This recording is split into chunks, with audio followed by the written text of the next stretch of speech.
கவினும் நிலாவும் பாட்டி வீட்டுக்கு வந்து செல்ஃபோன் பார்த்துட்ருக்காங்க.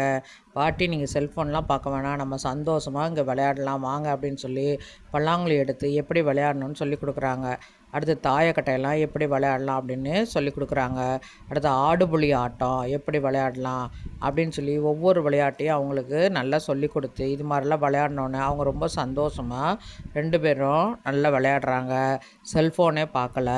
அதே மாதிரி மாலை நேரத்தில் அவங்களுக்கு வெளியில் கூட்டிகிட்டு போய் அவங்களுக்கு எப்படிலாம் பாண்டி விளையாடலாம், எப்படி கல் அடுக்கி விளையாடலாம் அப்படின்றது நிறைய விளையாட்டுக்கள்லாம் பாட்டி சொல்லி கொடுக்குறாங்க.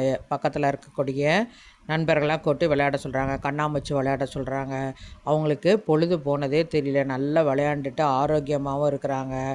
இரவு நேரத்தில் சாப்பிடும்போது அவங்க செல்ஃபோனை கூட நினச்சே பார்க்கல, ஃபுல்லாக நல்லா விளையாண்டுட்டு அடுத்த நாள் என்ன விளையாடலாம் அப்படின்னு சொல்லி பேசிகிட்ருக்காங்க.